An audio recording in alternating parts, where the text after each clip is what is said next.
ହାତ ଧରାଧରି ହୋଇ ସ୍ୱାମୀଙ୍କର ମୋର ଚାଲିଗଲୁ, ହେଲେ ମୁଁ ହେଲମେଟ୍ ପିନ୍ଧିବାକୁ ଭୁଲି ଯାଇଥିଲି। ଆସିକିନି ହେଲମେଟ୍ ପିନ୍ଧିନେଲୁ, ତାପରେ ଚାଲିଲୁ ବାହାରକୁ।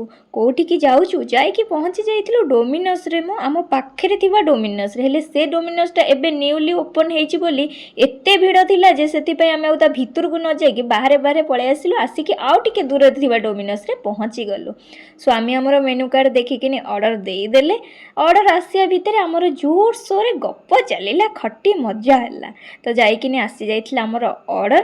ତ ଏଇ ପିଜାଟାରେ ବହୁତ ଚିଜ୍ ଥିଲା, କିନ୍ତୁ ସେକେଣ୍ଡ ପିଜାଟାରେ ଏତେ ଚିଜ୍ ନଥିଲା। ବେଶୀ ଚିଜ୍ ବାଲା ପିଜା କାହାକୁ ଭଲ ଲାଗେ କମେଣ୍ଟ କରିକି ଜଣାଇବେ। ସ୍ୱାମୀ ମୋର ପିଜା ଖାଇବା ପୂର୍ବରୁ ଆଗ ଟିକେ କୋଲ୍ଡ ଡ୍ରିଙ୍କସ୍ ପିଇ ଦେଇଥିଲେ। ଖାଇ ପିଇକି ଆମେ ପଳେଇ ଆସିଥିଲୁ।